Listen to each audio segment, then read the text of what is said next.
기드온은 이스라엘 백성을 미디안 사람들로부터 구원한 사사로 알려져 있습니다.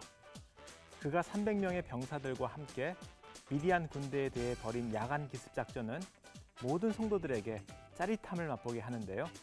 그래서인지 우리는 종종 교회에서 기드온의 300용사라는 말을 자주 듣습니다. 이 말은 복음의 정예부대를 빗대어 이르는 말이기도 하지요. 그러나 기드온이 미디안 사람들을 대적하기 위해 선발한 300명의 군사가 과연 정예부대 혹은 용사였는가 하는 점은 한번 생각해 볼 필요가 있습니다. 오늘 이 주제에 대해 이야기해 보려 합니다.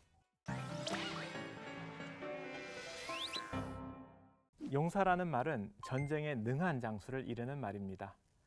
대표적인 예가 바로 용사 다윗이지요. 그러나 기드온이 선발한 300명의 병사들에 대해서는 성경 저자가 한 번도 용사라는 말을 사용하지 않습니다. 오직 기드온에 대해서만 용사라는 말을 사용합니다. 이때 어떤 분은 비록 용사라는 말이 사용되지 않았지만 그들이 수많은 사람들로부터 선발되었고 미디안의 전장에 나가 승리했다라는 점에서 용사 혹은 정예부대로 간주할 수 있지 않을까라고 반문할 수 있겠습니다. 하지만 그렇지 않습니다. 먼저 선발 과정을 살펴보겠습니다. 고대 전쟁은 본래 수가 많은 쪽이 유리합니다. 따라서 전쟁에 나갈 때 가능한 많은 수의 병사를 동원하려고 하지요.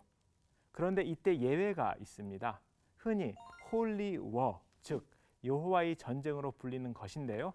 이 전쟁은 하나님이 직접 자신의 이름을 위해 싸우는 전쟁으로 이 전쟁의 승패는 병사의 수가 결정하지 않습니다. 따라서 여호와의 전쟁의 특징 중 하나는 참전하는 병사의 수를 줄이는 것입니다. 그 줄인 병사들도 꼭 정예부대일 필요도 없습니다. 오히려 오합지졸일수록 전쟁에 승리했을 때 하나님의 영광이 드러나기 때문이지요. 성경을 살펴보면 하나님은 기드온에게 함께 전쟁에 나갈 자를 선발하겠으니 그들을 물가로 데리고 내려가라 라고 명하시면서 내가 너를 위하여 그들을 시험하겠다 라고 말씀하십니다. 이런 점에서 기드온의 300병사는 결국 시험에 합격한 사람이기 때문에 매우 특별한 자격이 있는 것으로 오해되기 쉽습니다. 그러나 여기서 시험하다로 번역된 히브리어 차라프는 우리말에서처럼 어떤 일에 자격이 있는지 없는지를 가리는 행위가 아니라 특정 목적을 위해 단순히 분류하고 고르다라는 뜻입니다. 또한 하나님이 어떤 사람들을 선발하였는지를 보면 여호와의 전쟁에 대해 좀 더 쉽게 이해할 수 있겠습니다. 사사기 7장 7절에 따르면 하나님은 개가 핥듯이 혀로 물을 핥은 자를 기드온의 군사로 선발하시고 나머지 9,700명은 돌려보내십니다. 물을 핥아먹는 사람과 물을 마시는 사람을 구분하시고 핥아먹는 사람들을 선택한 것입니다. 마시는 것은 사람이 물을 먹는 방식이고 핥는 것은 개나 짐승들이 물을 먹는 방식인데요. 하나님은 이처럼 사람 같지 않은 사람들을, 다시 말해 다른 사람들보다 훨씬 모자라는 사람들을 뽑은 것입니다.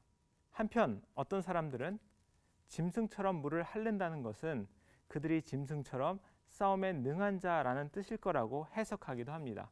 그러나 만약 이들이 싸움에 능한 정예부대라면 전쟁에서 그들이 세운 공적이나 그들이 죽인 적군의 숫자가 성경에 기록되어 있어야 하는데요. 성경에는 그들의 업적에 대한 기록이 전혀 없습니다. 그들이 한 것은 고작 횃불을 항아리에 숨겨가지고 기드온을 위하라, 여호와를 위하라 라고 외친 것밖에는 없습니다. 엄밀히 말하면 그들은 전쟁에서 칼이나 창 한 번 휘둘러 보지 못했습니다.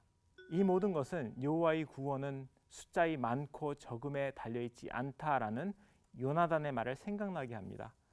여호와께서는 세상에 미련한 자를 택하사 지혜 있는 자들을 부끄럽게 하시고 세상에 약한 자들을 택하사 강한 자들을 부끄럽게 하시는 데 있기 때문입니다.